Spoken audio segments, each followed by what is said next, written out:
السلام عليكم ورحمة الله وبركاته. أهلا وسهلا حياكم الله جميعا. I just wanted to mention in the beginning that this session will be in English.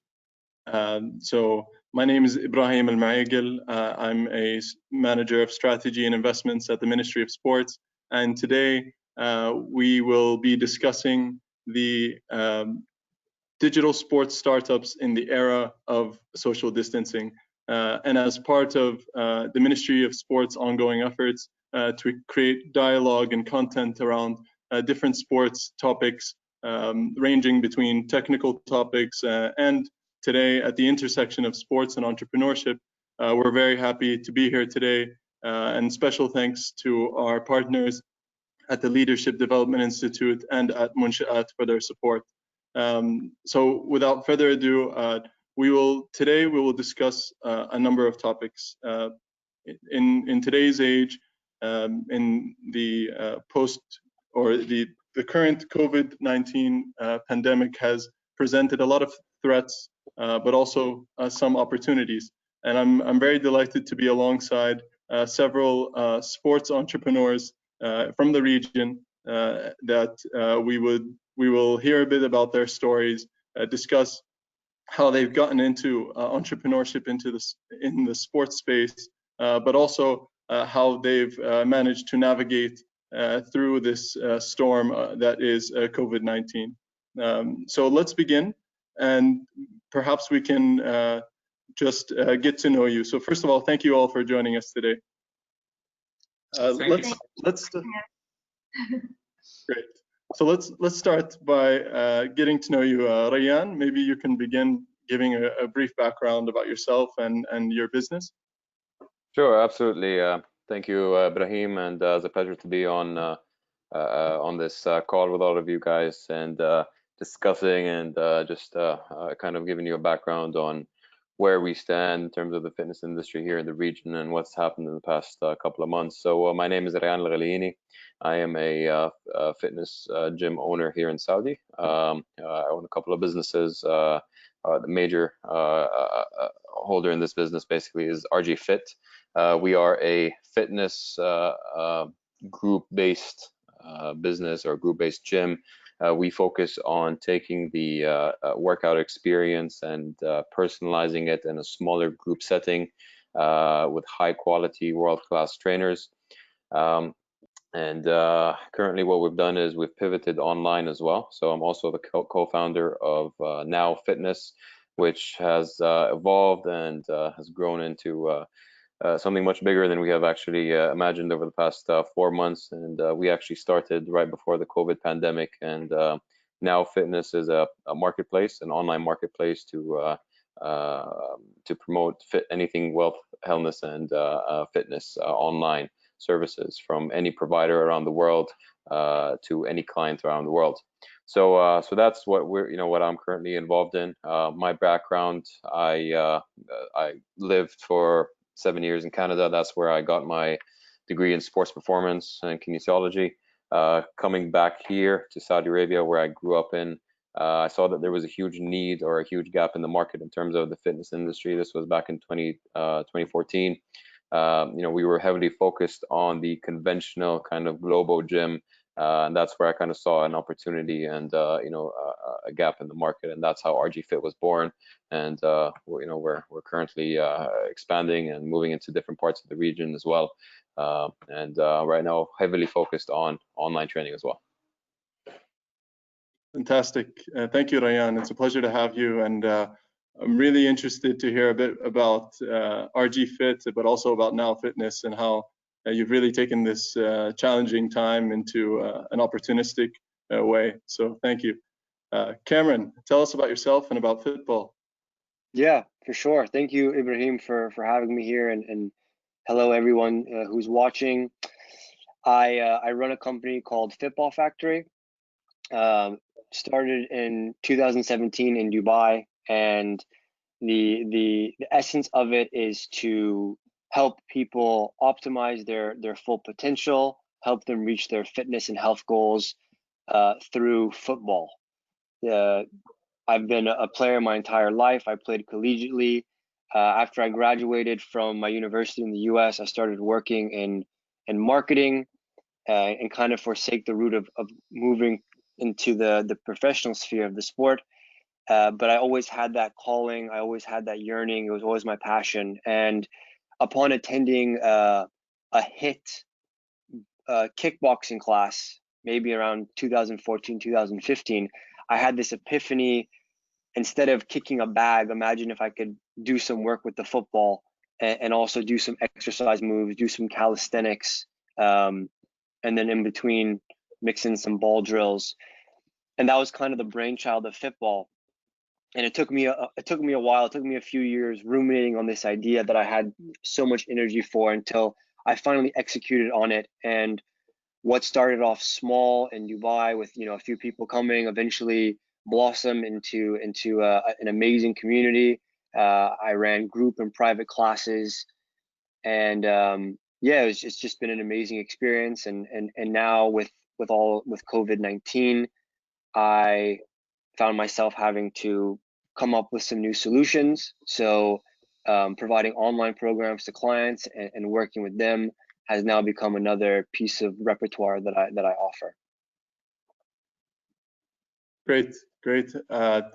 Brilliant idea, honestly, to combine the passion for football, but also in an interesting and fun way to work out. So I really like that, and I'm looking forward to hearing more about it and how you've engaged and created this community. Great, yeah. So Jade and Emil, tell us about Workout Went Viral, and first tell us about yourselves. Yeah, so again, my name is Emil. I'm a New Zealand fitness professional based here in Dubai, only recently, and I'm also the co-founder of Workout Went Viral alongside Jay. Hey guys, thank you so much for having us on the chat. It's an awesome opportunity for us, but also great to discuss the topic at hand as well. So I'm also a Kiwi living here in Dubai as well. I've been here for about 5 years, and just from a woman's perspective, but also just overall in general, here to help evolve the fitness industry, but not from a physical point of view, but from a mental point of view as well. And yeah, also a co-founder of Workout Went Viral. I guess more on that evolution, in our space. That's kind of where we fit in as well with such dynamic times. So I guess as a concept, Workout Went Viral is a global community with the mission to inspire people to move from the power of their home.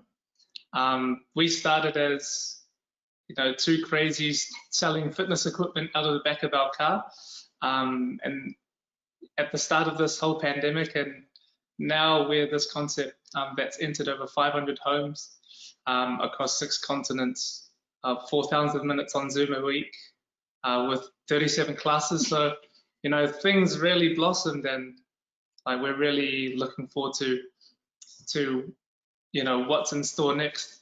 And I guess our concept was born out of necessity, but also for lack of a better word, I really hated online fitness. And I thought there was an abundance of online programs and YouTube content and video on demand, but we found that there was a place in the market to add our flavor, and we felt that there was an opportunity to connect with people in a different way. So, out of that frustration, Workout Went Viral was born. Fantastic. And that's really interesting also how you've been able to find a creative way to engage with the community, on demand, online, or even watching online trainings, etc. is not really a new concept. However, in the past, it was treated completely differently. And so it's interesting to see how now you've taken this concept, but evolved it and developed it into something that makes sense in today's age, to be engaging and dynamic at the same time, similar to how we train and we work out regularly. So I'll get back to you on that point. So it's really great to hear about all of you. I think it's a really interesting time also to think about the sports industry pre-COVID during COVID and what we think will happen post-COVID. So let's start there. Let's start pre-COVID. I'm really interested to hear from you, Rayyan, kind of, you mentioned that you realized there was a gap in the industry earlier when you moved to Saudi, and I'm really interested as to how you kind of felt that the gap was there, but also how did you take that first step into studying how to address that gap? A lot of entrepreneurs may see gaps or ideas, but they hesitate and they don't do anything about it. So what kind of got you to take that first step, and then how did you develop your initial business model? Absolutely. So I mean, growing up in Saudi Arabia, I got into basketball at a young age, and went on to play at the college level in Canada.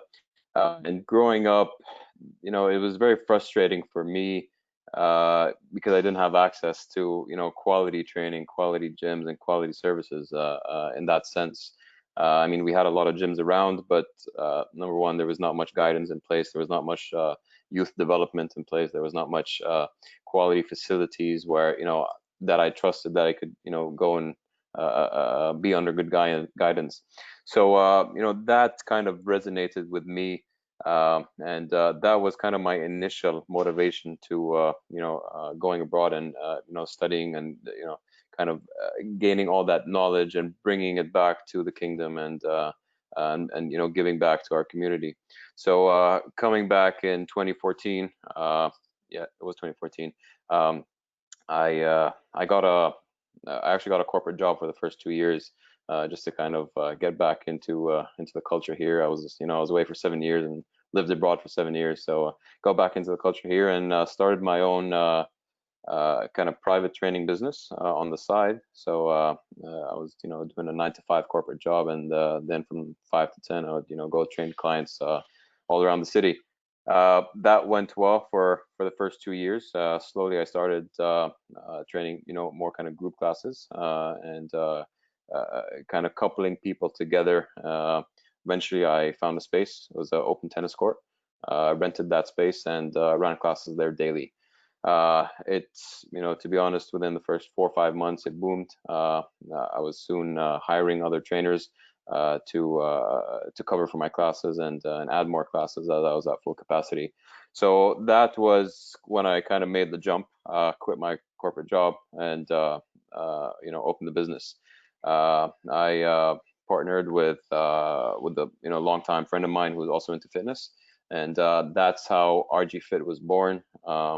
Within 8 months of me going full time into the fitness business here in Saudi, I opened my first gym. And the reason why we kind of saw a gap is, or where we kind of stood about 7 to 8 years ago, was like I said, we had that idea of just your global gym where you would go in, find weights, find machines, do your chest on Mondays, your biceps on Tuesdays. That was the kind of idea of the fitness industry here. You had smaller boutique and kind of smaller CrossFit classes, CrossFit gyms and facilities opening up 7 years ago. So there was a huge jump from kind of your global conventional gym to CrossFit.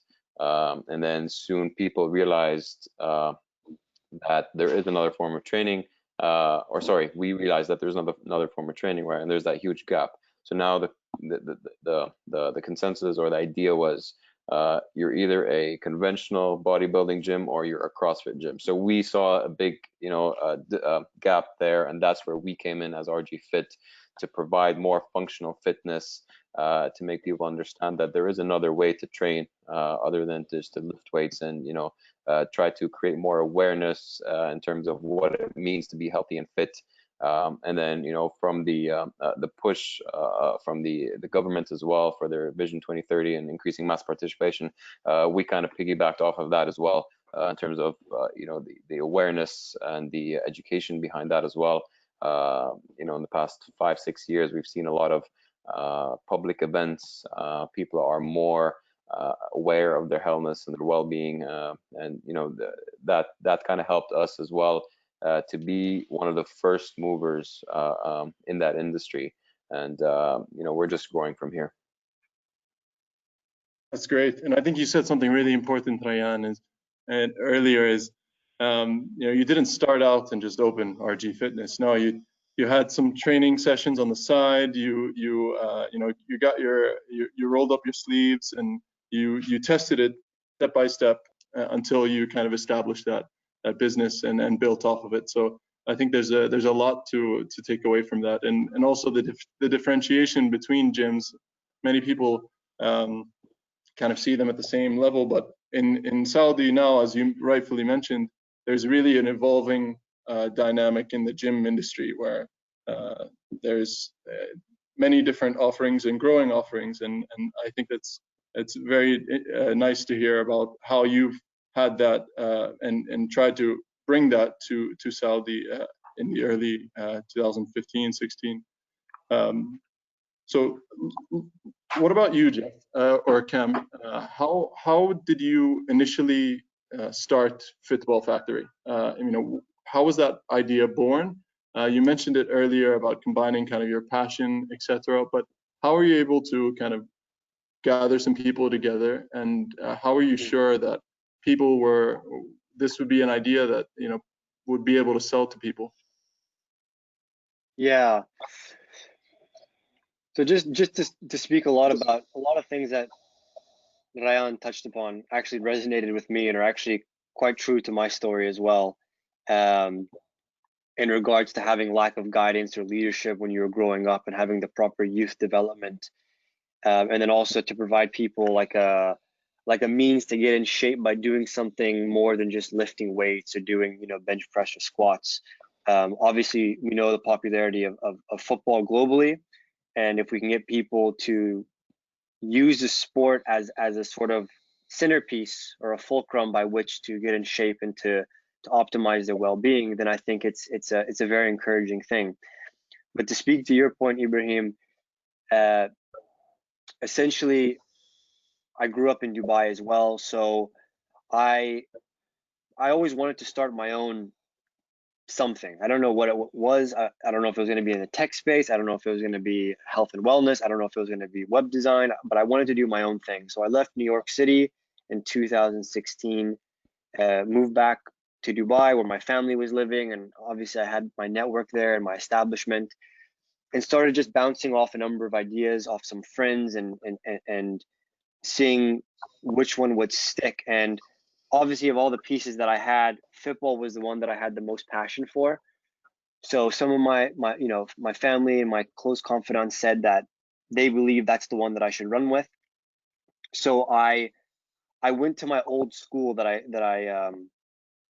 went there from kindergarten to 12th grade, and I spoke to one of the directors there at the school, the campus recreation director. He was one of my old coaches, and he essentially allowed me to use their facilities for free. I mean, they had amazing grass fields, and he allowed me to use it maybe for like 2 months.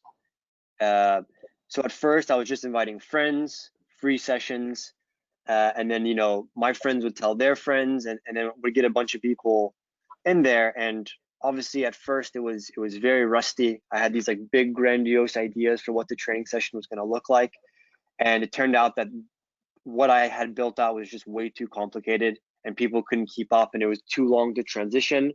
So eventually I learned a structure about how to make things just very simple and streamlined and structured, and that became just a process of improvement. And then I got to the point where I said, you know what, it's great people are coming to these free sessions, but I need to see if when I charge something, if people will still attend the sessions. And that was a conflict of interest with the school, because they would not allow that sort of conduct because it's a nonprofit school. So I had to essentially rent out a facility, rented it out, didn't get too many people to show up, maybe got like 8 people to show up, but did that for a number of weeks, and then eventually it just started to grow, it started to snowball, and then I started to find better facilities, and then I started booking multiple time slots throughout the week, and yeah, it just grew and we just seemed to attract like a certain type of person, and the community that came in was just like extremely supportive and fun and just nice people, and it just happened organically. I didn't do too much ads. I didn't run too many ads. I did run a few on Instagram, Facebook, whatever, but I'd say most of my success just came from referrals. Great, great. And how about you, Jade and Emil?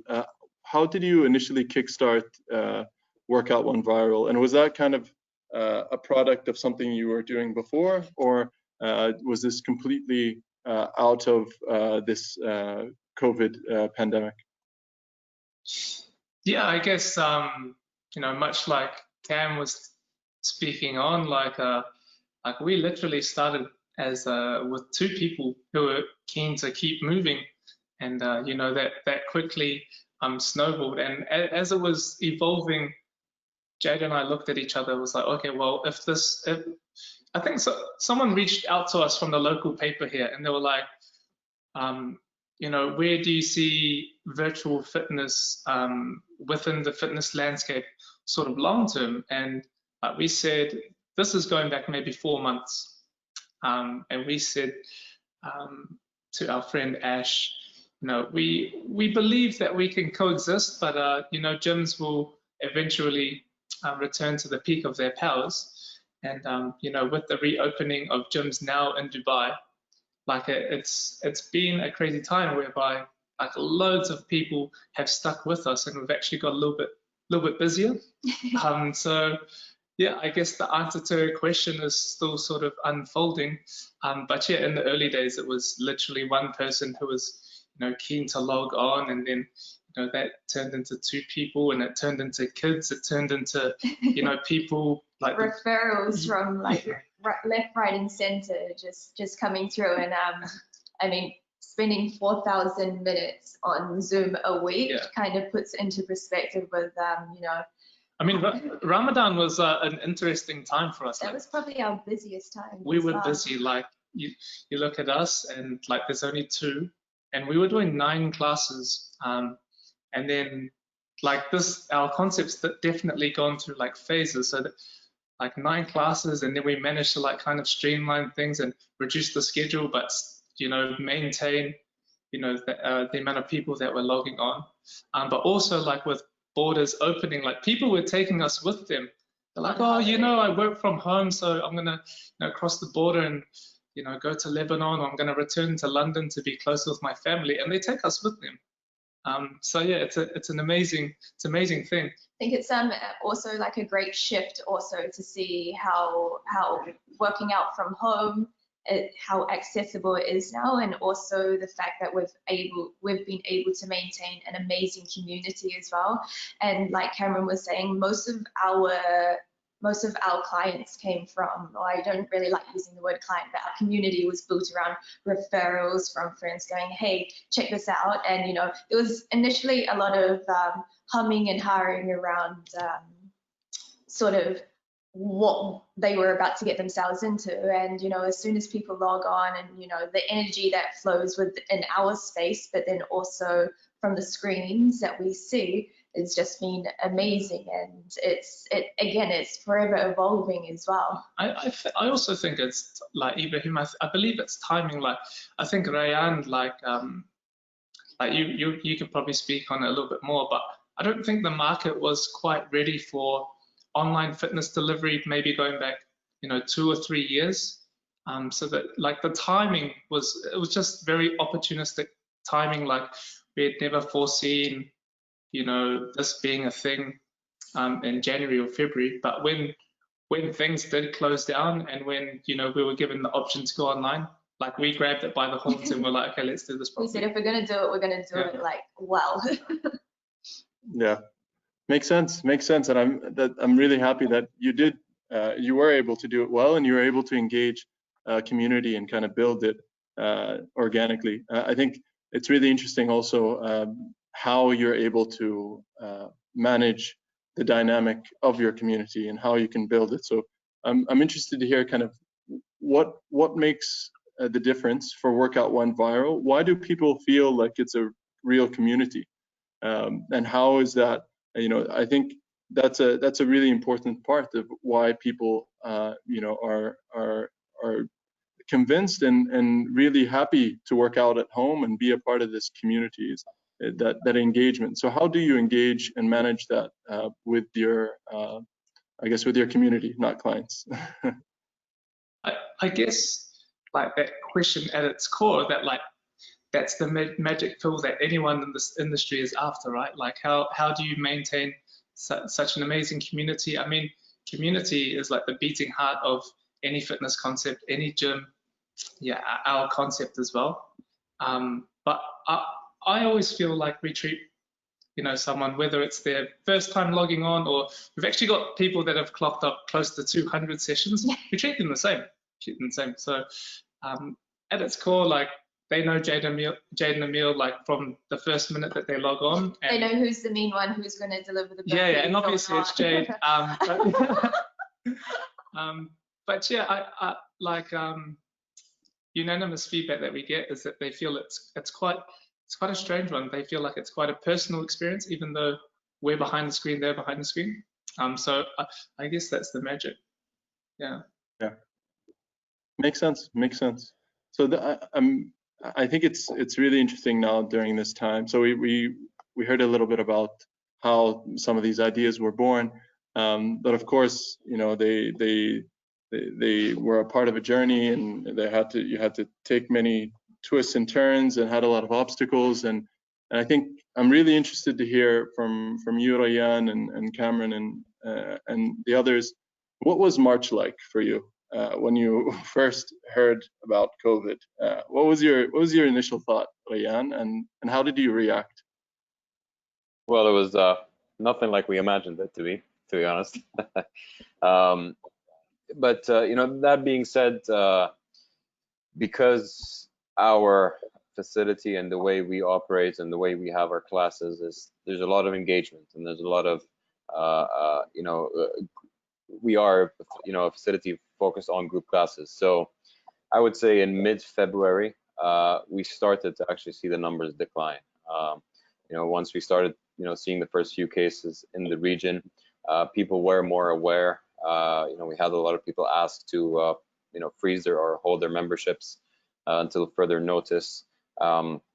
So we started seeing a decline in February, and luckily enough, we kind of had a kickstart, and that, you know, kind of got the ball rolling in terms of our online programming and online training. So starting mid-February, we built a platform through a bunch of integrations, something that we did in-house to be able to provide our sessions online.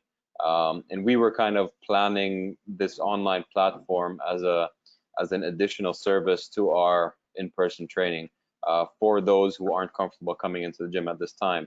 But never did we plan, or never did we think that we would close the gym for about 4 months. So you know, March 15, or it was March 14 actually, we got the news that we had to close the gyms the next day. Luckily enough, we had our platform already, so we were online within 24 hours of the announcement. We started by doing 1 session a day, which was just a simple kind of conditioning body weight session. We worked our way up. It went much better than we thought, up until, you know, right into the middle of the quarantine period, where we were doing up to 8 classes per day. We rented out all our equipment to our members, so they were able to do some sort of programming with the equipment that you know, they were given to by the gym. We were doing different sorts of programming, different classes. We were doing nutritional consulting. We were doing health coaching. We were able to connect with previous trainers, you know, that were part of RG Fit in the past 5-6 years. We were able to recruit other trainers from abroad. You know, this online, we kind of saw it as an opportunity. You know, as horrible as this time has been for most businesses, and you know, for the health system as well around the world. We tried to make something positive out of it, and we really, you know, developed this online platform, and that's what kind of gave rise to Now Fitness, which is, you know, I'm a co-founder of Now Fitness, which, like I said in the beginning of this call, is a marketplace for anything health, wellness, and well-being, which I can touch on in a little while. But basically, March, we took that as a learning curve to really understand the market, understand consumer behavior, in terms of how they would react to online training. It was positive for the most part. A lot of learnings, but we built something that's very sustainable and very attractive for the users currently. That's great to hear, and I'm glad you were able to react fast and leverage this really challenging time into an opportunity. And I wish you really the best of luck as you kind of move in parallel with both your physical and online businesses.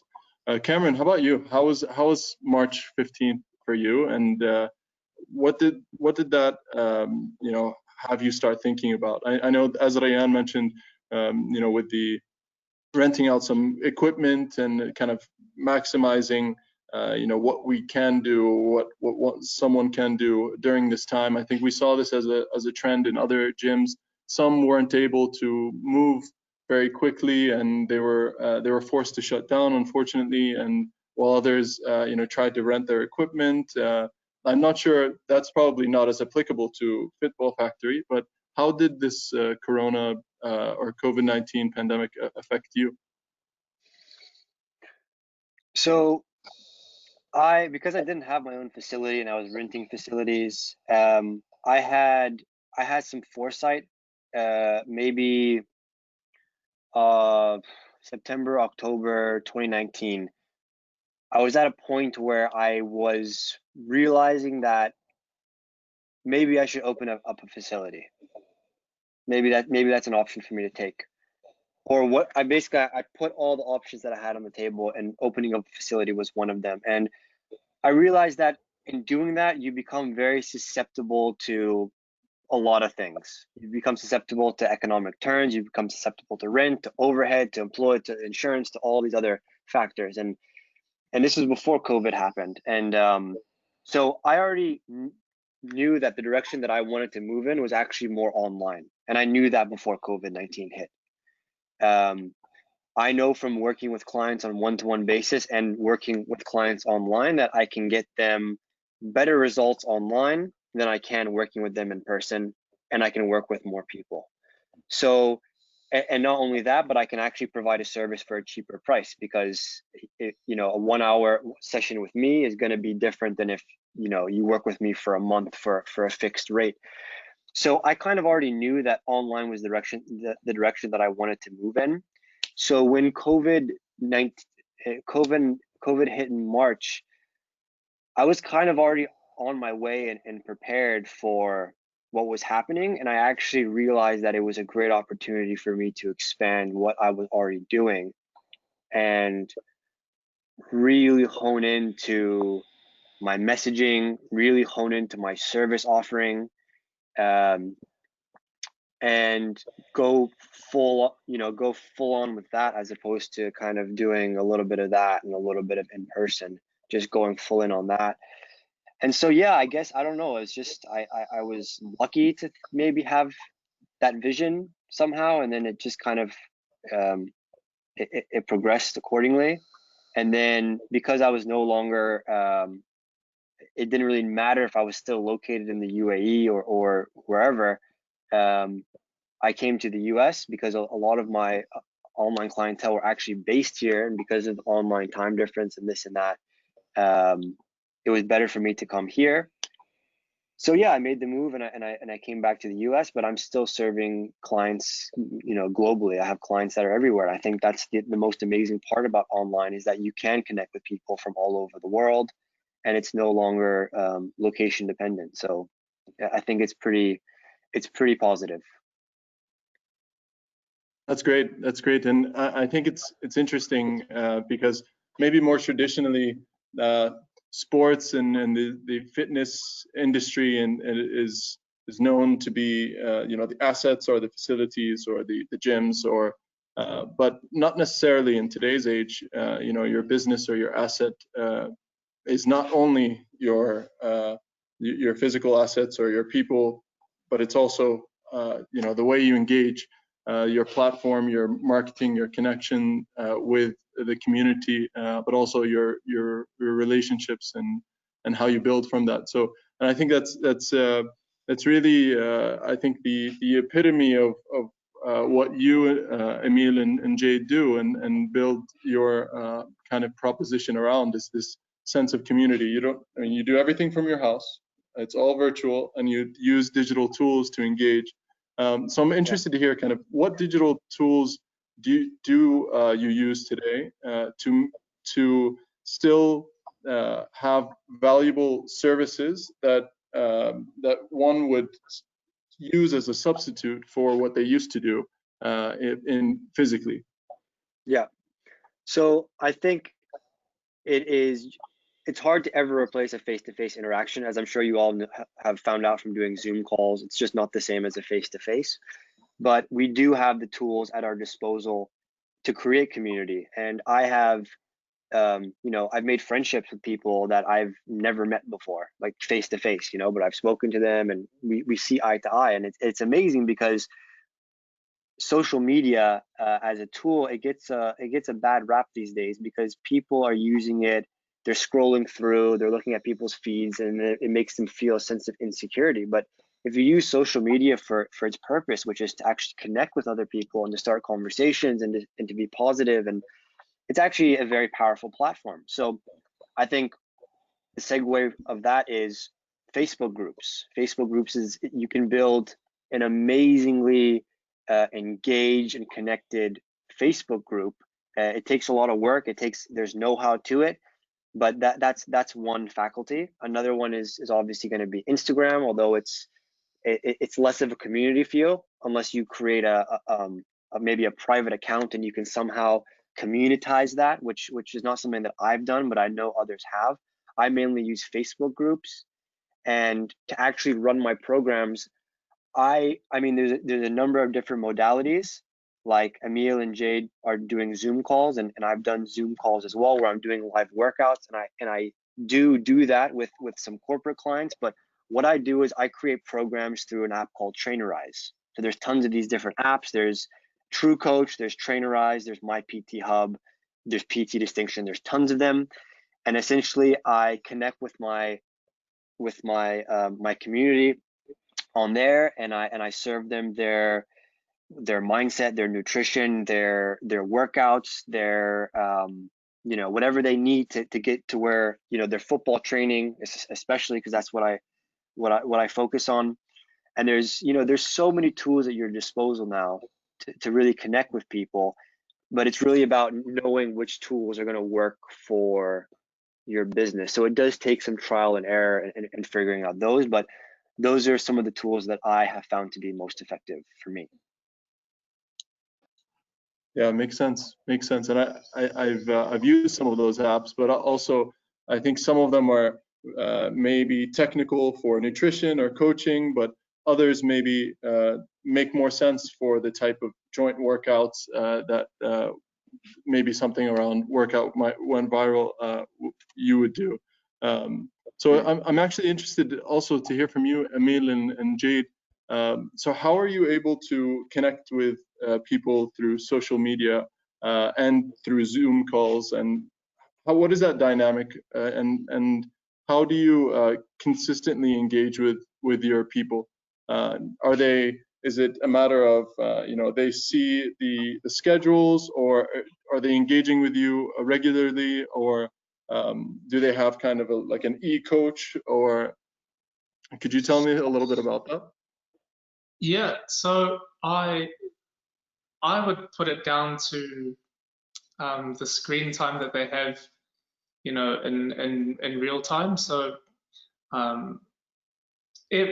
for me, like, no session ever feels the same, not from a workout sense, but one person wakes up and has like this small snippet of their day to tell, and then someone else has another story to broadcast within the community. And there is actually, like, our workout experience isn't like you log on and you do a warm up and you go through different movements and finish with a bang. We actually start our workouts just feeling people out, like, how's your day going, what's happening, what's your cat doing in the background, what did you do on the weekend? Like, there's a sense of connection there, right? And Instagram and social media and all the rest of it plays a part, but we find that in session is when we're really able to make that one-to-one connection. Like we can, it can be from X amount of number to X amount of number, but still we make it our mission in session to really try and say like hi to every single person. And again, you instantly get a feel of energy levels. Even sometimes we log on and we're like, you know, limited sleep, and as soon as we see our community, our family online, it's amazing what like that instant you know, that change in feeling and everything like that. I guess like when they, and people assume that, you know, we say, okay, like you're gonna do X, Y, Z today for X amount of time, and we just sort of keep tabs, but we actually move with them. So like one will be sort of on screen, just, you know, making sure that everything is going smoothly. People are moving correctly. Yeah, and then one of us is actually suffering on screen, so it gives them a sense of realism as well. But like we make a huge effort to actually, you know, address each and every person on screen. You know, whether it's 5 people or 50 people, you know, there's always like little snippets. Like if I look at Can's screen, I'll be like, oh mate, your fan's on. It must be a little bit hot in the US at the moment. It's going to be a bit hotter in the next 45 minutes. You know, little snippets like that, you know, just sort of lighten the mood and sort of allow people to settle it. But we also find that, you know, increasingly more and more people are feeling a lot more comfortable around like moving from home. You know, they get a bit tired. Okay, I'm going to go sit on my couch. I'm a little bit thirsty. I'm going to go to the kitchen and, you know, grab some refreshment. So there are positive elements to how we interact as well. And I guess when people ask us how, I guess that's a huge part of it too. Yeah, I think honestly, I can, when you speak, I can feel your energy. So I imagine that translates to a lot of you know, your sessions, and I think that makes a big difference. The ability to create that relationship and that dynamic, and to engage, and to really make it. It's a show. It's almost like we're still socializing, and we're working out, and I think that's really appealing. Yeah. And go ahead. Yeah. No, I feel like in our position, like we've done the groundwork, and now we're seeing like organic connections within the community, whereby people are connecting outside of their workouts. People are sending each other, like, you know, what baking on the weekend. You know, people are meeting up outside of, you know, when we bring them together. So it's amazing. What has been kind of the biggest challenge about the fact that you know, your entire business model is completely digital, and you know, have you had to try to, I mean, what have you learned from your community or your clients, and how have you had to kind of adjust to make sure that it makes sense for the people that are working out or are part of your community? I guess we have the advantage of still working with people in person as well. Outside of Workout Went Viral. So we do have permanent positions at a boutique concept called Bare Fitness, which is, you know, what brought us to Dubai, and which keeps us so connected on the ground as well. And then digitally, like what we try and do is, you know, just replicate like what you would experience in a class as well. But yeah, it's a hard one to kind of put your finger on. I think in terms of like elements and sort of challenges that we had experienced along the way was like finding like the right tools, the correct tools to use, how all of that, what the behind the scenes looks like, and what it ends up being when like people join the session, when we're on screen and everything like that. I think, you know, from technical point of view, there was like a lot of like ups and downs of like, oh, music's too high, music's too low, or like just volume or tone of voice and stuff like that. And I think the in-person experience has also allowed us to somewhat replicate. Yeah, even like the systems that drive the business, like you heard Cam before, he mentioned about 5 or 6. Like there's a lot out there, and they sort of all serve a different kind of purpose. And we spent weeks and weeks and weeks just sort of trying to nail the one that would work best for us. But yeah, also on Ryan's point, I think a common theme amongst all of us is that we've been able to react quite quickly, and then Cam's had the momentum that he's carried from the back end of last year. But like, to reverse things, I feel like a huge advantage for us is that we didn't have layers to go through. Like, it was like, okay, if we need to fix things, our next session can, you know, have this within. Oh, okay, if this within our booking system isn't going right, then we can change things sort of on the go. Yeah, things are very like immediate. No, that's great. That's great. It's important to be dynamic, I guess, and it's how you highlighted kind of that personal relationship, but also making sure those technical components are all fit really makes a difference for the experience of whoever is using the platform or whomever is working out at home.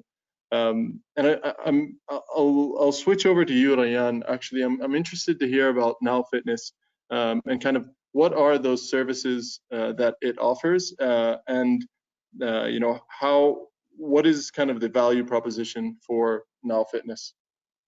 Sure. So, you know, the kind of breeding grounds of how Now Fitness was born was basically through RG Fit, right? We, as soon as we went online, we saw a market there, and we saw huge potential, you know, in terms of the fitness industry and moving to a more digital form.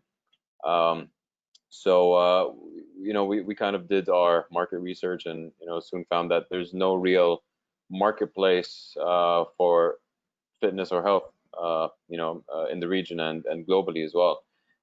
Most people are, you know, going online to get their needs or the job done in terms of finding pre-recorded workouts and finding online programming that's preset, streaming, and, you know, what have you. But in terms of a live, you know, interactive session or you know, kind of a one-stop shop in terms of a marketplace where you could have different providers provide their services, you know, it just doesn't exist. So, you know, once again, we saw a huge gap there. We saw potential and jumped on the train right away. So what we provide, or what we, you know, strive to provide, is to be able to train anywhere at any time with any provider around the world. So technically, you're a client in Saudi Arabia, you could be going on this marketplace or on this platform to book a session with a spinning instructor in the US or a yoga instructor in India. So it just broadens the audience in that sense. So we actually launched about 2 months ago. It's been super successful. We've had up you know, up to 400 or 500 sessions currently done on the platform, and, you know, we just keep growing. So so the real value is taking this training online and providing that sort of interaction that's super important, you know, in any fitness setting. And just as Jade and, you know, Emil's touched upon, that kind of interaction is very important to keep people motivated and coming back and having them continue in their fitness journeys and their fitness goals. It's been a long learning curve for us to really understand what drives people. You know, in the beginning, it was very challenging to create that same one-on-one or that same relationship as you were able to in person in the gym. But you know, we've had some surprising findings, to be honest, over the past couple of months. And one, you know, very surprising finding from the clients at RG Fit who are going online is that they actually feel like they're getting more attention from the trainer online than they were at the gym. And for a couple of reasons. One reason is that the trainer is physically stuck to the screen and can literally look at each individual. You know, we cap most of our classes at 10 people, so you know, we're not doing sessions with 400 or 500 people in the class or what have you. So it's very easy to control you know, the group in there. And another benefit to it, which I mean, you know, me as a trainer as well, I struggled upon at the gym. It's very challenging to memorize everyone's name. Now you're online and you can see everyone's name in there, right? Which makes a huge difference for for the members, or for the clients. When you call them out by their name, even if they're a first timer, they initially feel straight off the back that connection, and they feel like we actually care. Whereas in the gym, if I'm doing a class at the gym and I get 5 new people in the class, even if I introduce myself and I get their names, I will most likely forget their names. Now here online, I can be reminded of their names all the time. So that was a pretty interesting finding. There's also, in terms of the feedback that we've gotten, is there's no distractions. So the trainer is physically stuck to the screen. There's no people walking around in the gym. There's no phone distractions, music. There's no noise, distractions or what have you. So it's a very intimate environment, I would say, and that has allowed us to really build on that and build a community, and develop and really propose our value in Now Fitness, and how it kind of makes us different from all the other services that are provided online. What we currently do is we do one-on-one training, we do group classes, we do consultations, we do nutritional consultations, we do we're going into the wellness aspect as well right now, which is huge, in terms of gaining your fitness goals and really developing a holistic mindset towards fitness and well-being. So the wellness is kind of one of our 3 main pillars. So we have fitness, nutrition, and wellness. We already tackled nutrition and fitness, and now we're going into wellness as well. And allowing people to have access to that from the comfort of their homes is a huge value for them, and at an affordable rate as well. So now you could essentially be doing your training from home. You could be doing your nutritional consultation with a trainer in Europe. You can be doing your training with a person from North America, and you can be doing your wellness and recovery protocols with somebody in Far East Asia.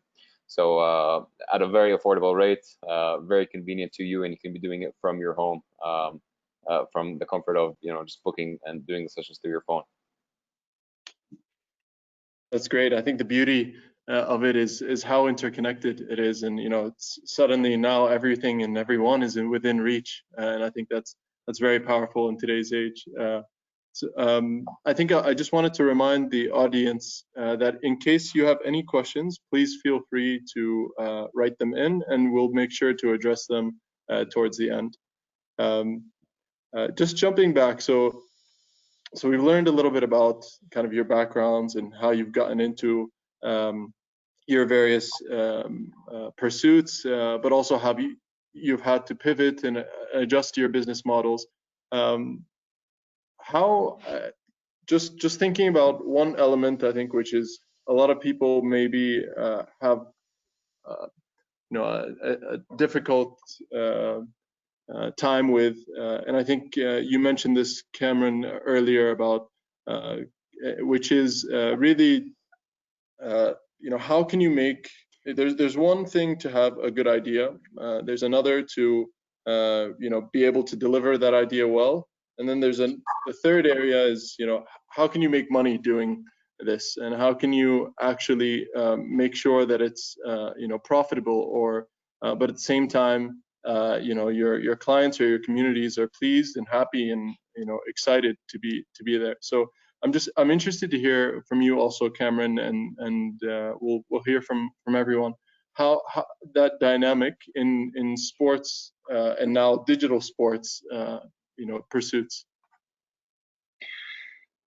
So sorry, can you just rephrase the question slightly? Sure.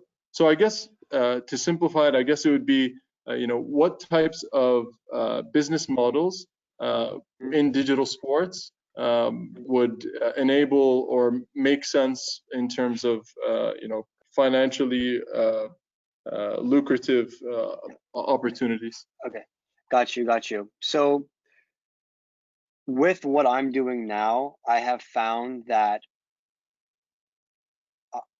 what works for me, what I enjoy doing the most is I enjoy building relationships with individuals over the long term. So instead of signing people up for classes, I like to sign people up for months at a time. So in order to work with me, it's a minimum 4-month commitment, because I want to guarantee results for people. And I don't want to do like a 1-week trial. I don't want to do a 1-month like run or see as you go every month. No, it's 4-month minimum commitment. You're going to get results if you do what I'm telling you.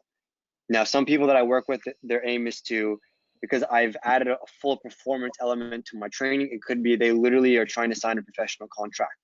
It could be that they're trying to sign a semi-professional contract. It could be that they're trying to lose 30 pounds or whatever, 20 kilos, and they're going to do that through the modality of my specific type of training. Whatever the case may be, I found that continually having to sign someone up for like a one-off class is not the most efficient use of time, firstly, and secondly, it is not going to be helping people achieve the results that they want, because ultimately people are getting involved in a wellness or a fitness regimen because they're trying to better themselves. They're trying to create longevity in their life and create awareness in areas where maybe they're lacking. So it's important to have that commitment. And I found that as a business model, that's the most successful. Some people call it high ticket. I don't want to call it high ticket. I call it, just more commitment from the people that I work with. It's not a one-off type of thing. Anything that's worth pursuing in life, be it professional or personal, requires a level of dedication and commitment. And so I try to relay that to the people that I work with. Makes sense. And I think it fits to kind of what you're delivering and who you're working with. It's about setting an objective and not really just getting a taste of something. So it makes sense. There's different models and some there's no right or wrong, but it's really interesting to hear about those different ways in which whether it's a membership fee or a pay as you go or however it may be. How about you, Jade and Emil? I'm also interested to hear about a recent thing you've done for charity. About I think it was for a good cause. Every burpee was for a donation, and so I'm interested to hear about, first of all, kind of your business model, and then secondly about that charitable event that you had via Workout Went Viral. Yeah, so in terms of a business model, like we learned pretty early on that we couldn't wear, we were wearing all sorts of different hats, across the business, and on top of that, we were in front of the screen a lot, and we found that, number one, it was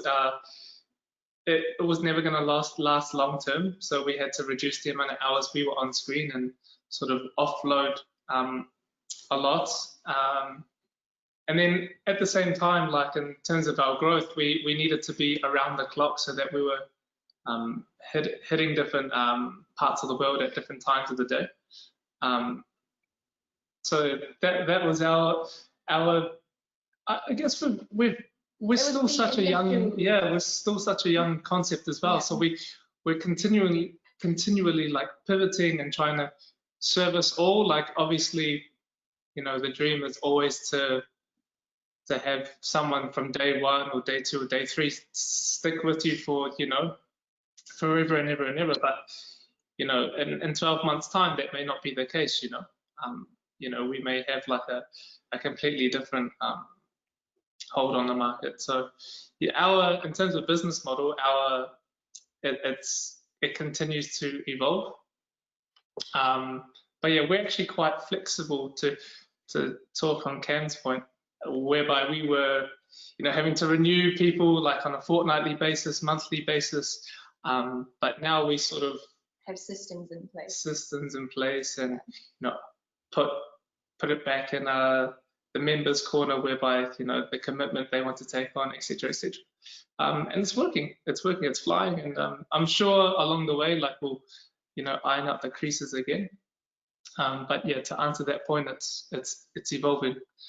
And then yeah, the charity event, to take a few steps back and provide a bit of concept. Like we had a good friend in the community who,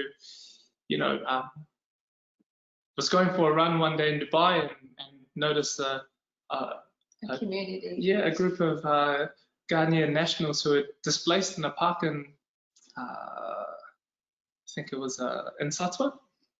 And something felt a little bit off, so he dug a little bit deep and found that they'd been displaced due to the whole pandemic and left jobless. Some of them were on like tourist visas, so had no job, nowhere to stay. It was, they were living outside, exposed to the heat, without fresh drinking water, without food. So we caught wind of that, and we caught wind that he was trying to do a whole lot of things by himself. He was trying to make for this community. Yeah, make their situation a lot better. And we just came up with a crazy idea to sort of take the community we have and help those who needed food, who needed water, who needed help with shelter and everything like that. So that's where we came up with the concept of doing burpees for 12 hours. And every burpee, 1 dirham would be donated. Yeah, and there was no tie-in there. Like we just pitched it to the community. We said, hey, we're gonna burpee for 12 hours, and if you want to log on for 1 hour or 2 hours or whatever amount of time, like we encourage you to donate 1 dirham for every burpee that you complete. And then after the 12 hours, we raised 28,000 dirhams. So it was amazing, honestly. That's incredible.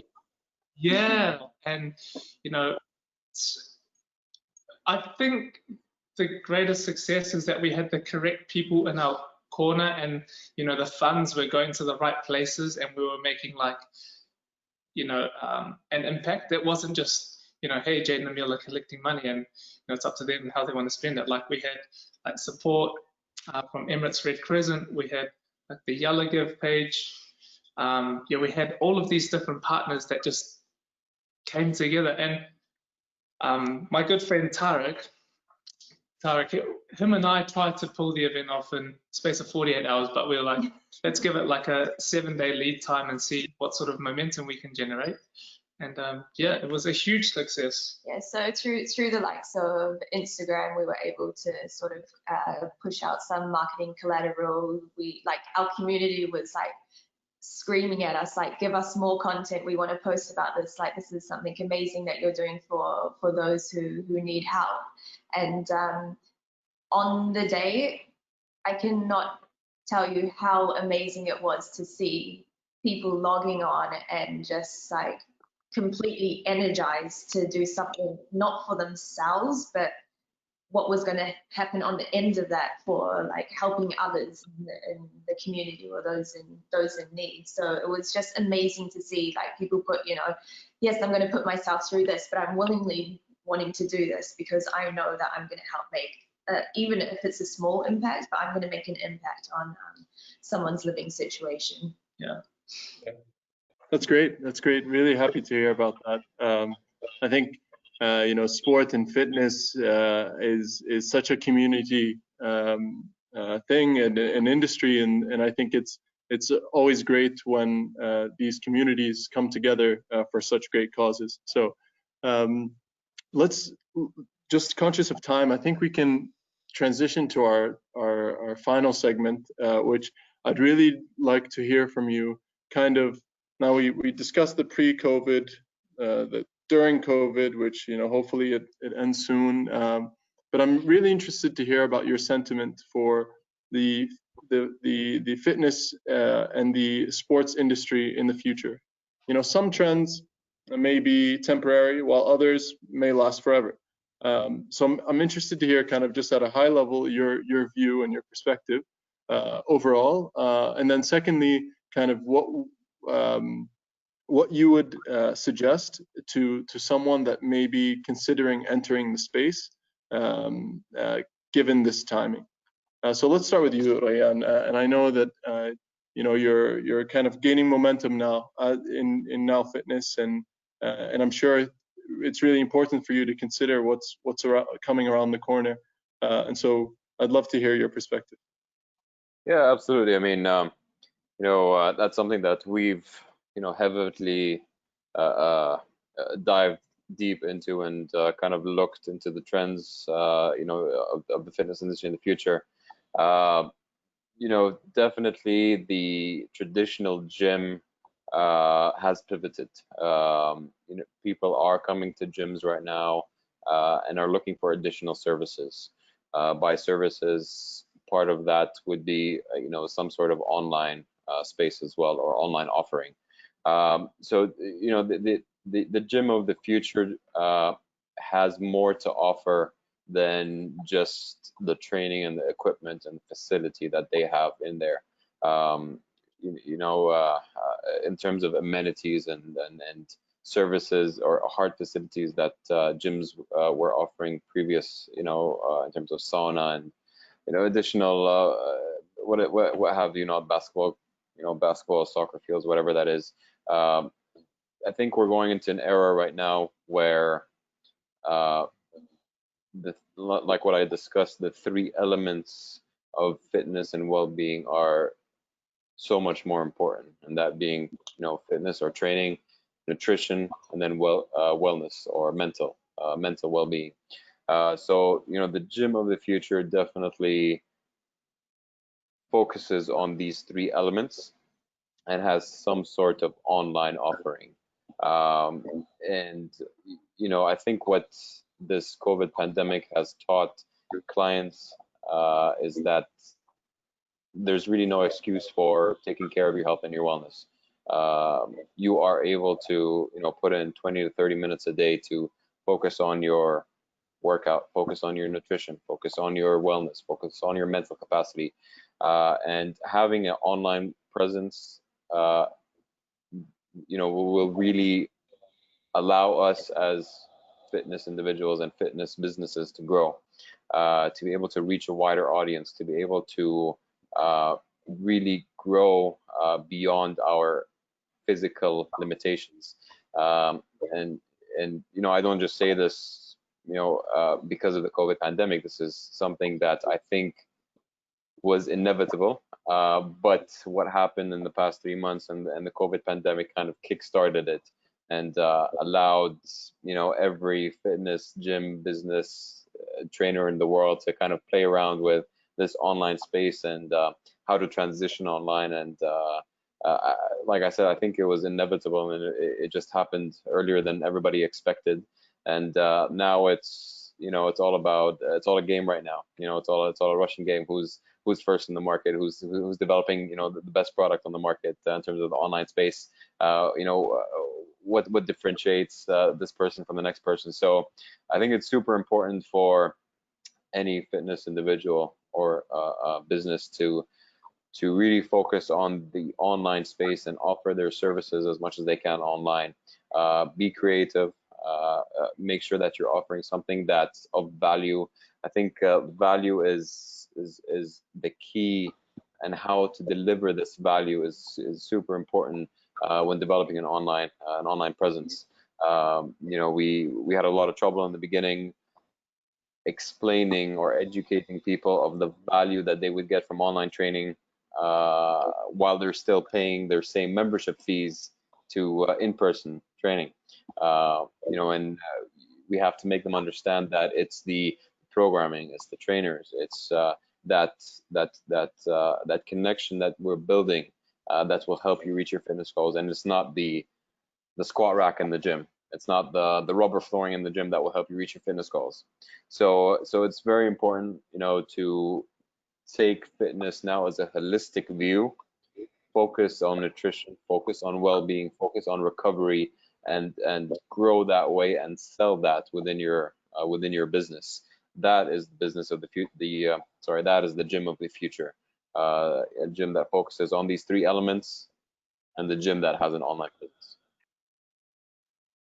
Well said. Well said. And I certainly agree that you know, these things, these trends are inevitable, but COVID-19 definitely accelerated a lot of innovation in sports and outside of sports. Cam, what do you think?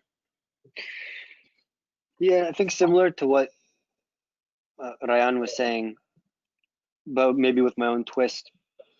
I think that a lot of people knew even before the pandemic that they needed to start taking care of themselves, start taking care of their health, working out. I think now with you can see mortality rates are a lot higher in those who have pre-existing conditions, or for those who are overweight, it becomes a lot more exigent, and it becomes a lot more concerning for those people who haven't been taking control of their health. So I think what's going to happen in the fitness space, I think it's already happened, and I think my business is a byproduct of that, is niche down fitness. So people are going to be working out around activities and around things that they enjoy doing inherently. So if you enjoy, you know, doing powerlifting, well, you know, the gym has been there all along. But if you're a rock climber, or if you are, you know, if in my case with football, I think that's going to be a big driving factor for people. And then I think as well that you know, you're going to have the community aspect of that, you know, of each individual domain. You're going to have the community element as well behind it, which is going to help people stay motivated, stay on top of their training, and just really connect with people, because connection at the end of the day is really a lot of what people are looking for. I know that a lot of people came to my classes, yeah, because they were great workouts, but they came because they were making connections with people, and they were making friendships, and you know, they're kind of killing two birds with one stone. And then I'd say, for your second question, you said, what does someone who come new into the industry, what they would need to do? I would say that they definitely need to differentiate themselves, because if you don't differentiate yourself, there are so many fitness concepts and trainers, and if you're just jumping into the sea and you don't have anything about you that's special and unique, you know, you may get a few likes on Instagram, but I don't think you're going to get too many people who are actually interested in your offering. So I think that's you know, that's for the second question. And then I also just want to say, I want to come back to this before. I didn't want to interrupt with Jade and Emil, but I think the gentleman you're talking about is Tarek Jabi, correct? Yeah. Yeah. The one and only, Yeah. yes. The Yeah, man himself. Small world, I know. Yeah, small world. I know him, and I know his sister Tamara. So yeah, Dubai is a small community. Everyone kind of knows each other there. Great.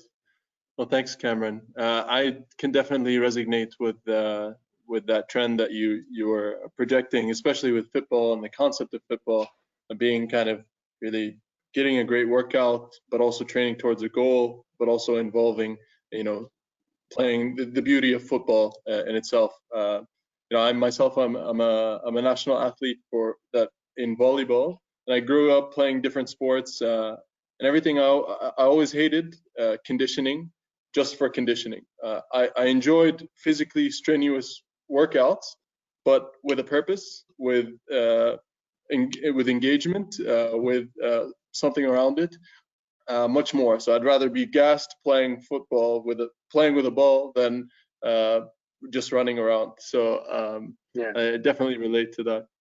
I thought I saw a volleyball behind you. I was like, is that a volleyball behind him? Yeah, exactly. I wanted to start football workout with it, but What's that? no, that's cool. Great. Well, so what's your outlook, Jade and Emil, on the industry? I'd love to hear from you, and then I think we have a few questions from the audience to each of you. I guess to keep it short and sweet, this new digital age has taught us that any concept, whatever concept it is in our industry, needs to be number one, inclusive, in terms of community, but also accessible as well. Like we talk about the tools behind, what really drives our businesses. So inclusiveness and also accessibility. And for anyone sort of entering into or considering to start their own thing. Probably number one is just to start.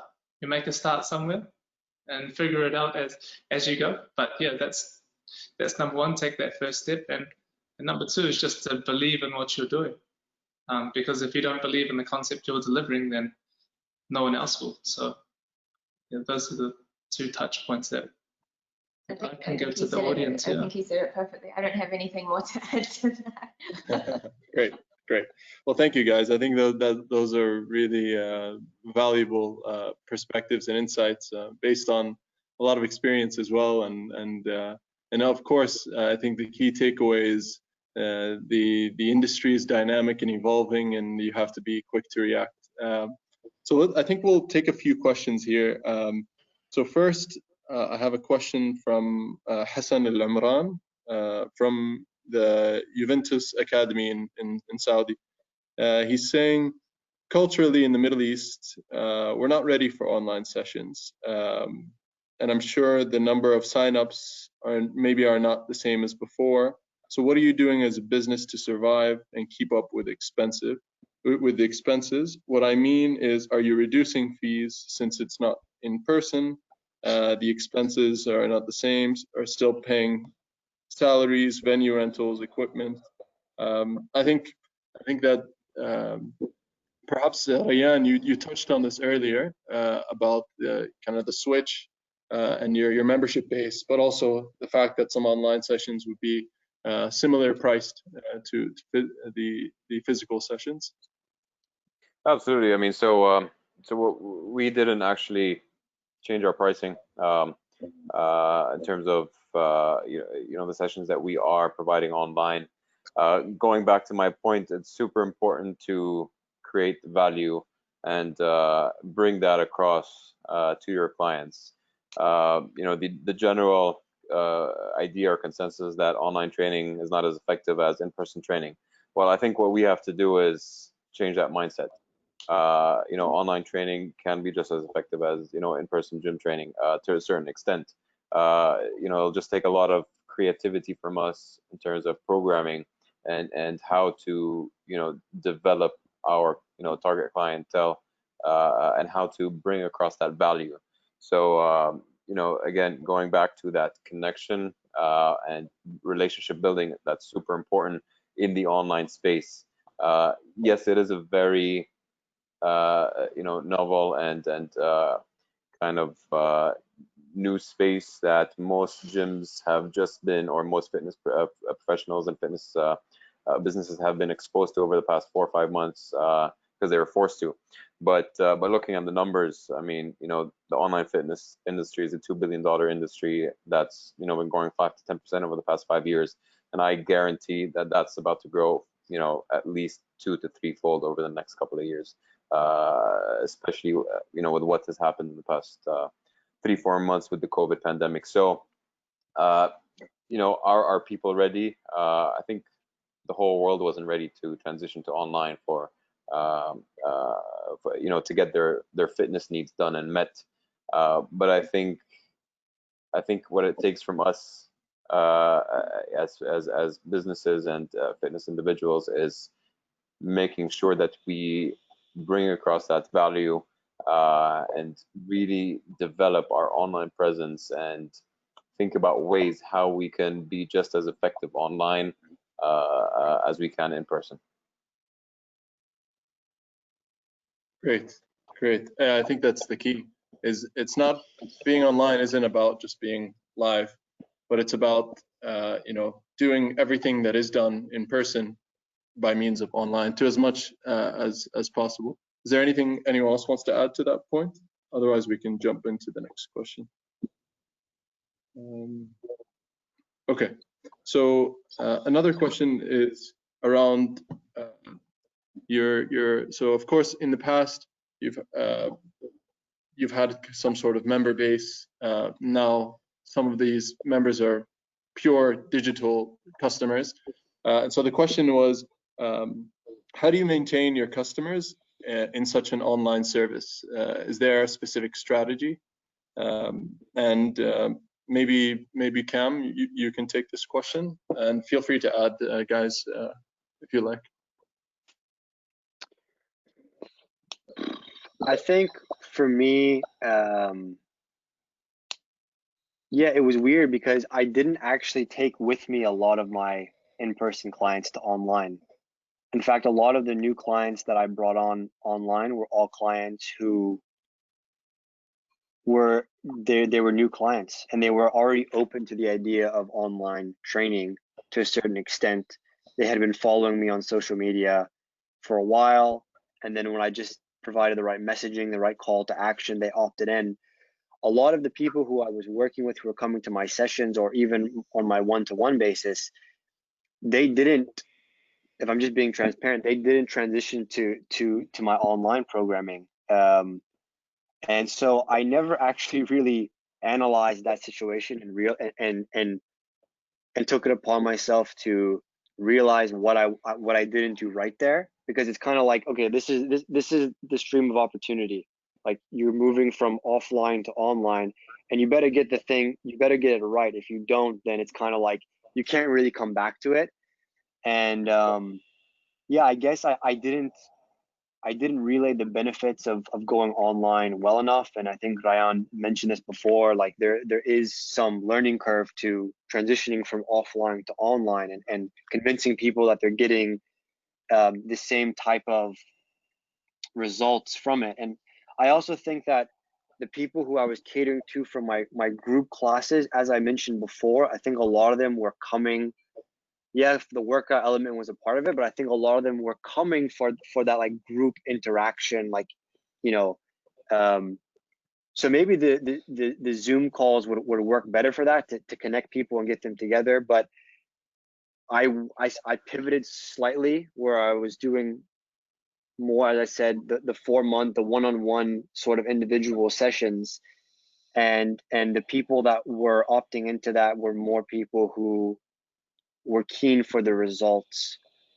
So I don't know if I'm the best person to answer that question. Ryan might actually be better.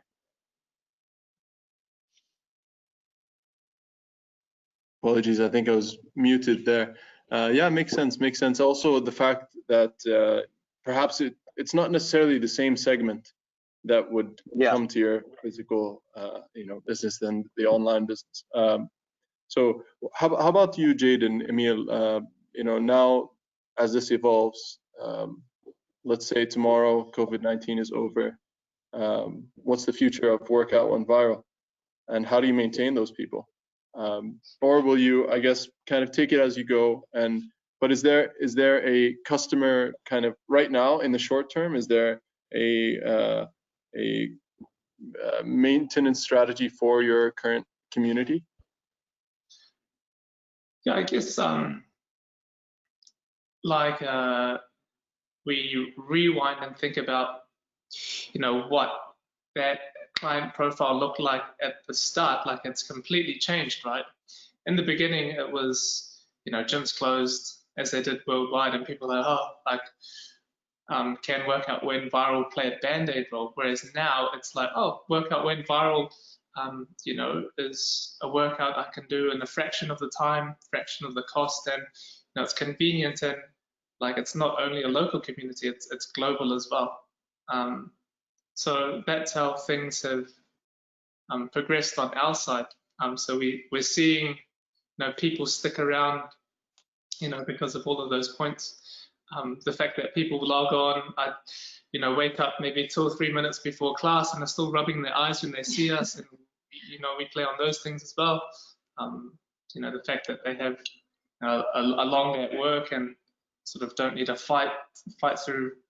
Well, there's not the same. I think we've been able to sort of break down the barriers of actually what it is like to go to a gym, the travel time, doing the class, and then the travel time back home. Whereas now we're cutting down those barriers, and people are actually now seeing like, oh, like actually within the hour I can do this, this, and this, and I'm in the comfort of my own home, which for a lot of people has been like the biggest, let's say, selling point for them.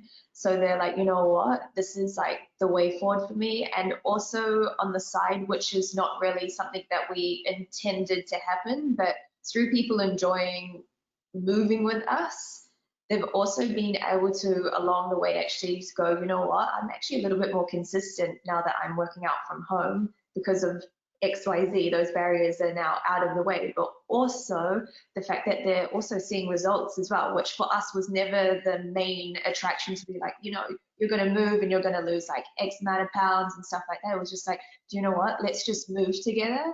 And through movement, we were able to, you know, just encourage people to have that sense of community at a time when, you know, COVID was particularly in Dubai, was at its all-time high, and people were not able to leave their homes. So they were like, you know what, this is when you hear people say, you know, this is the best part of my day, like for me anyway, that's like, whoa, like we must be doing something right. And then having people sending you like progress pictures, I'm like, wow, like that's another like massive bonus on the side of, you know, starting a concept like Workout Went Viral.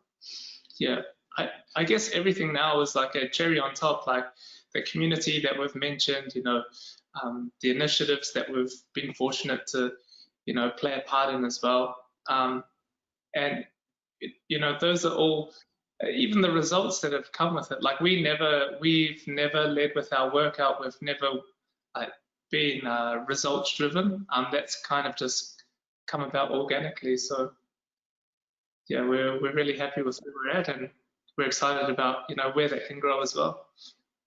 That's fantastic. I think it makes total sense also that, you know, the fact that that connection and that experience and the fact that that becomes something that, you know, the community really appreciates and is a part of ingrained in their lifestyle is exactly how someone would stay and stick around and be there for a while. So I think it's about really focusing on exactly what it is you do, rather than you know, an extension or an offering or a discount for extent. I mean, that kind of comes a bit differently. I think that so we have another couple questions. So let's see. Okay, interesting. Ryan, so considering, so I'll rephrase this question a bit, but just because I'm reading it. So how can we join, or considering the culture and the community of Saudi Arabia and the fact that many people prefer being in live experiences, but also wanting or that they favor privacy in the fact in when they work out, you know, how has that consideration kind of what's your view on that, and have you is there a way to mitigate that, or in the online are you in the online space? Okay. Yes. Yeah, so I mean, I think the online space actually, you know, makes it easier for us. Having, you know, we focus a lot on personal training and one-on-one training at the gym, and you know, to be honest, there's some clients who aren't comfortable for various reasons to be in a gym training with other people, or you know, even if it's a one-on-one setting, you know, it's at the end of the day, you know, we are a bigger facility, and you're going to be in the gym, even if it's a one-on-one training, you're going to interact with other people. So so I think the online space actually makes it easier for, you know, for people who are uncomfortable training in a public setting, where you could be doing a one-on-one session with your trainer from the comfort of your own home, which number one makes it easier, more convenient. You have more flexibility in terms of scheduling, and the matter of the fact is that some people feel more comfortable when they're training, when they're in a how do I say this, when they're in an environment that they're used to, as opposed to, you know, sometimes going to a gym is more intimidating, you know, for a certain population. So I think taking that online actually favors this kind of cultural you know, norm that we have here, and allows us to reach a wider audience, and having, you know, or bringing our services to them, to their homes, you know, whether it's a group setting or a one-on-one session. You know, we actually have, from most of the sessions that we have done on now fitness, I'd say 60% of them are probably one-on-one sessions, whether that's an actual training session or more of a consultation type session. So I think there's definitely a market online for one-on-one, and it makes it easier for clients and for trainers as well to get into a space that's safe for both, comfortable for both, and promoting it that way. Great. Cam, we have a question here for you. How do you, or did you divide people based on their age, their skills, their gender, or was it all together at the beginning? Yeah, so that was something there was a learning curve to that. It was for adults. It was an adult football boot camp, and men and women were allowed to come, and there was no restriction on skill level. So I had a session one time where I literally had a professional that was there in his off season. He came across my account and he just wanted to do some fitness, and I had a few people who literally it was their first time playing. So I had to devise the sessions such that skill would not be a limiting factor. And so I don't really want to go into that because it's a little bit complicated, but just the way that I set up the drills, it wasn't so much like, can you do this skill? It was more like, it was devised in a way where everyone could participate and it wouldn't matter what level that they're at. Clear. Makes sense. Okay, so we have, okay, for you, Rayyan, I think you touched on it earlier, so I think you're you're one of the founders of RG Fitness, but also a co-founder of Now Fitness, which I'm sure you have other partners involved and perhaps partners in your current business as well. The question is, when you chose your founding partners, what characteristics do you seek? Did you look for people in fitness or people in finance, and kind of how did that evolve? I think that, let me know if that's clear. Yeah, absolutely. So I mean, there's two key, I would say, more personality traits that I would look for when going into business with certain individuals, and that's passion and trust. To me, those are more important than going into business with someone in the same field. If there's no trust and coherency between partners of a business, I think it's a recipe for disaster. And passion as well. Not necessarily passion to become the or just in a certain field, but just passion to have the same mindset or the same outlook. And in terms of me, that's growth, that's determination, that's motivation. So those are key when deciding in who to go into business with. Luckily, when I started RG Fit, I started it with two of my good friends growing up. So that trust, that bond was already there, and then moving into Now Fitness as well, there were some other partners involved, but again, passion and trust were key concepts there, and I think should be key concepts in any in any business venture or in anything that you are going into. So that's super important, and then it's also about having the same mindset, and like I said, for me, that was growth, determination, and motivation, and to be able to be the best and develop the best and not not give up when times get hard. I mean, every business, especially startups and anyone starting into their field, whatever that may be, goes through ups and downs, and probably more downs and more negatives in the first 2 years. It's all about learning. The first couple of years, it's all about learning, tweaking your product, making sure you have something that's sustainable, and doing it with people that you trust and that you can really see the future with. If you can't see the future with your partners, you're probably not in it with the right people. Does that, I think, Great. Was there a second part to the question, or? No, that's perfect. I'm just seeing the other questions. Let's see.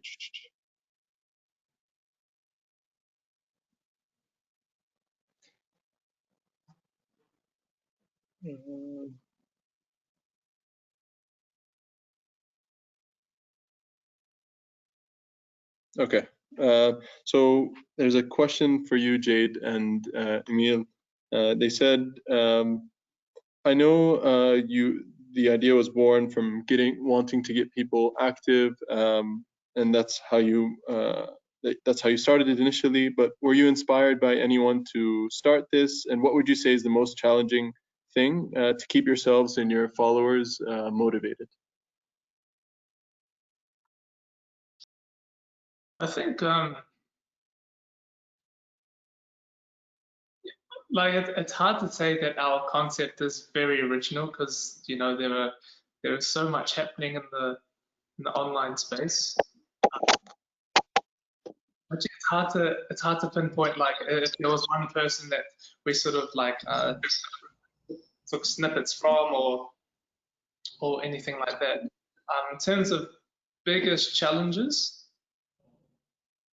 like Rayan touched on, there are so many downs. Like you know, when you're a startup, and you know, sometimes you're wondering, oh, is this thing, is it worth it, or like yeah. I think there's a lot of maybe doubt that's crossed, like put on the table with, okay, like, is this going to be feasible? Like, you know, if we put X amount of like eggs in this basket, are we going to get back what we expect? And I think it's kind of the beauty with the uncertainty of it is that, you know, there's never a fail or a loss. It's just something that you learn from. And for us, we've had many, I'm trying to pinpoint a specific moment where it was, I mean, basic point, like just having to stay up a lot later than you initially planned to get a website up and running and stuff like that. Like these things take time, and you know, you have to have the patience and like obviously the drive to continue to want to push and, you know, fuel the passion that you have to continue and to inspire your community. And you know, all of these learning points along the way, we're open about them also with our community as well. We're like, oh, well, you know, that really didn't work, but you know, we move on, we live and we learn, and we continue to push through. And I think that's life in general as well. So I think if there's been any specific moment, there's been a lot. Probably after we did 12 hours of burpees, people were put off us for a little bit. They came back. That's one way to you know, scare away an audience, but yeah, they came back in the end. But yeah, it's all fun and learning. Great. All right, well, I think we have time for one last question. So the question is for you, Cameron. It's about how have you kind of developed your idea? So kind of, we heard from Rayan earlier that, you know, he didn't start immediately with his RG Fitness, but how did you kind of move slightly into your business rather than you know, going big right away? This is from someone that's interested but also tied to a full-time job and is worried. They're passionate about sports, but they're worried it won't be feasible. So kind of, how can someone kind of test the waters without going all in sports? I think you have two options. Maybe there's more, but these are the two that I can think of right now. The first option is you keep your job and you, on your off time, you do training. And that's exactly what Rayan said before when he introduced himself. You kind of you got to burn the candle at both ends. If you want to pursue your passion professionally and you want to do it with less risk, then you still need to have the stability of your job intact, and then you do this on your off time. And look, the first couple of months, it's not going to be pretty. You're not going to have too many people showing up, but you're going to build off of that. You're going to learn, you're going to grow. And then eventually, if you put time and dedication into it, and you really care about people and their improvement, you will organically grow.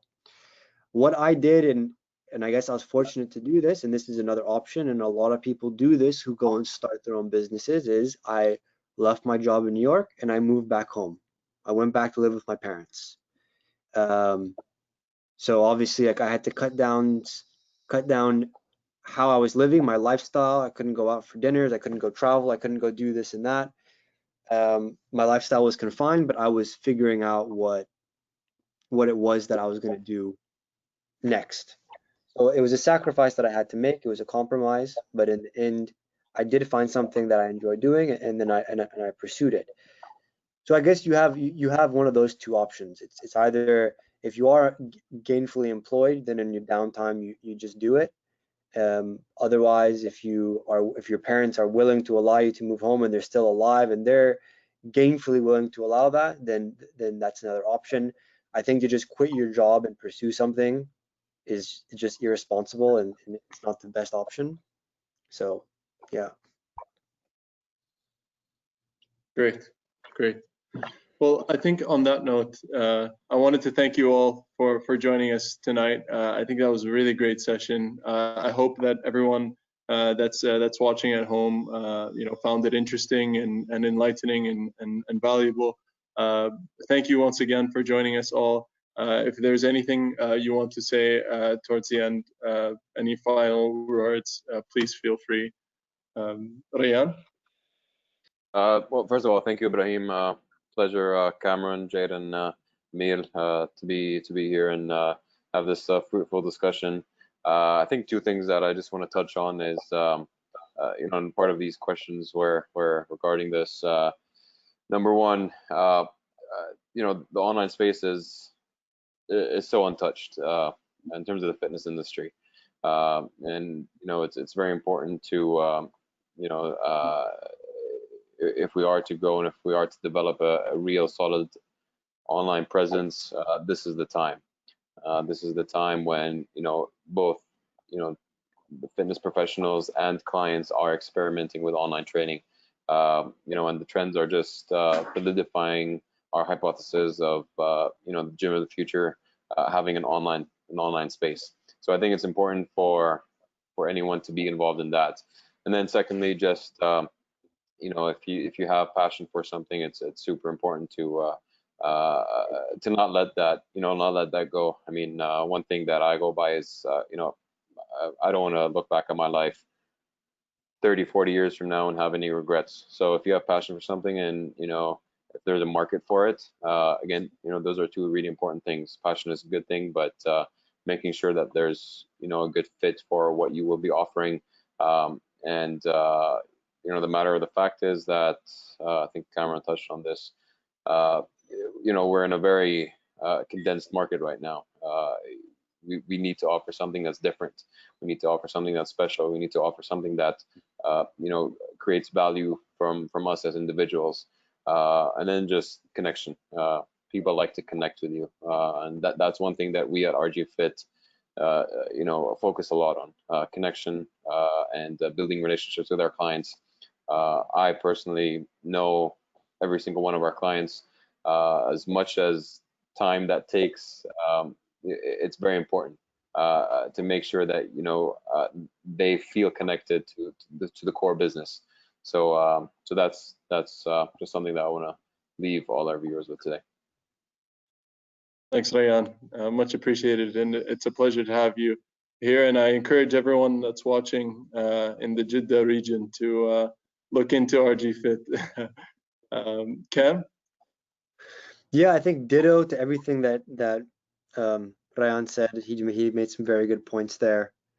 And yeah, like don't hesitate to reach out to people. I guess the best way to reach me, if you have questions in regards to either your football fitness or just like getting involved and starting your own pursuit, probably just go to my Instagram. It's fitball, FITBALL.cam, KAM. So that's my plug, shameless plug. And DM me. I'm very responsive on there. If you have any questions, I'm happy to answer anything and everything. And I just want to thank Ibrahim and the rest of the guys on here for a great discussion today. Thanks, Cam. Much appreciated, and best of luck. Thank you. Jade and Emil. Yeah, amazing guys. Like from myself and Jade, thank you for giving us the time to share what's happening in our industry. And I think from me, like whether it's with us or anyone else on screen or whoever is operating digitally, I think our industry has crossed a huge bridge in terms of what can be achieved at home. And the most exciting thing about it is that you can ask this panel in 12 months' time the same lot of questions, and here's to hoping with things have vastly changed for the better. So it's really exciting times ahead, and there's so much that people have access to from the power of their pocket. So yeah, looking forward to seeing where things can lead. Yeah, thank you all so much for giving us the time and the space also to really share some of our views on the online fitness industry and the potential of where it can flow onto. So again, thank you so much for having us, and all the best to the rest of the guys on screen. Perfect. Thank you guys once again.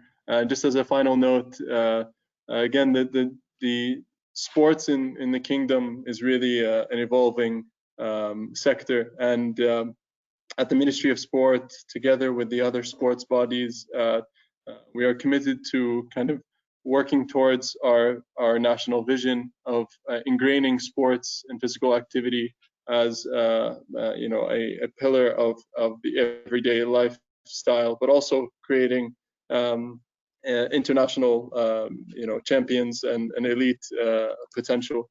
And I think in Saudi Arabia there's so much space for individuals and small businesses to play a big role in contributing towards that vision. So thank you guys for your insights, and good night, everyone. Thank you. Thank you. Good night, guys. Thank you. Good afternoon to you, Cameron. Lunchtime. Yeah. All right.